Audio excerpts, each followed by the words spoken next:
Business News now. Stephen Carroll is here this morning. Hi, Stephen. Hi, hello. We're going to start off in Brazil this morning, where the messaging service WhatsApp has once again found itself falling foul of authorities. For the second time in 6 months, Brazilian users have been locked out of WhatsApp. The service has been shut down for 72 hours by court order against the Facebook-owned company.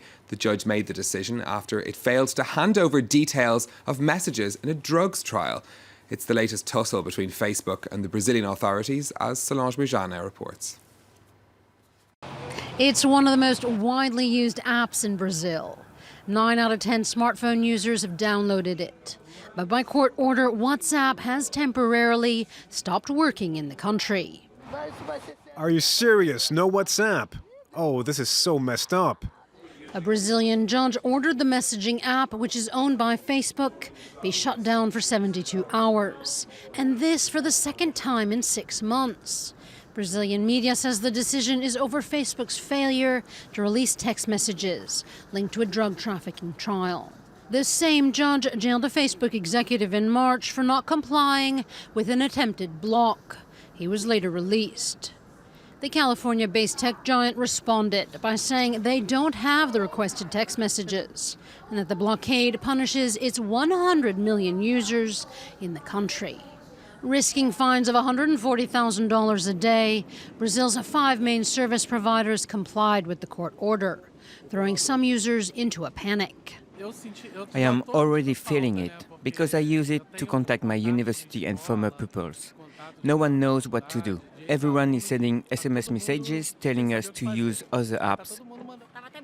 I was joking with my friends that people are going to go crazy and start killing each other in the streets because they don't have WhatsApp.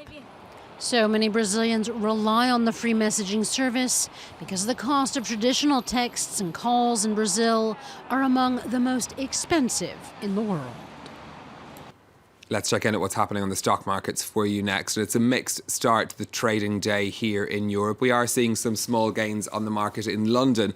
That's as it comes back to business today after being closed on Monday. But falls in Paris and Frankfurt. In Paris, shares in the bank BNP Paribas up over 3% after it reported a 10% jump in net profits in the first quarter. Not such good news, though, for the German bank Commerzbank. Their shares down over 3% in Frankfurt.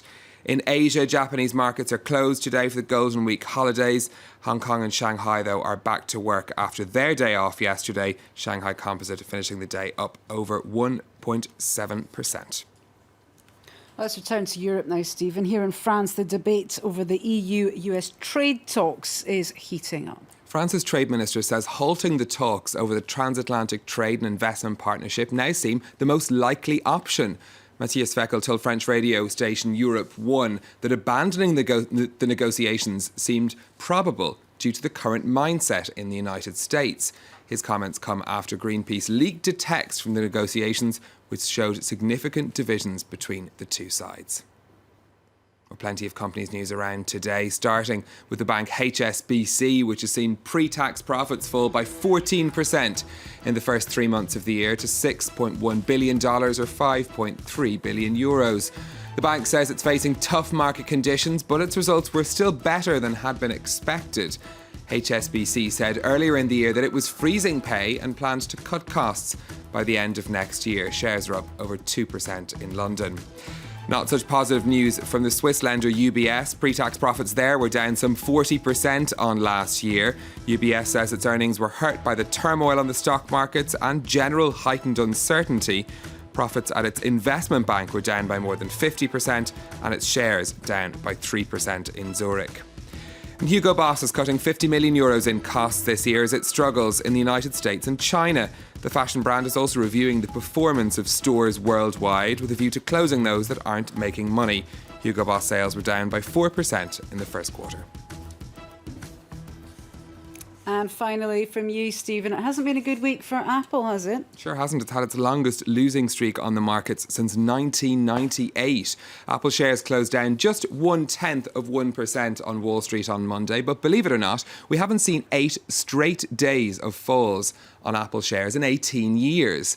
The stock value has plunged by over 10% in that time. The last time Apple saw this sort of losing streak was even before it launched the iMac. And as the Financial Times reminded us this morning, Will Smith's Just the Two of Us was also at number 1 in the UK when Apple last had this sort of losing streak. Gosh, this brings back memories rather not have. Thank you, Stephen. Stephen Carroll with the business news there, and a bit of nostalgia to take us through the morning. Let's hop across the desk now where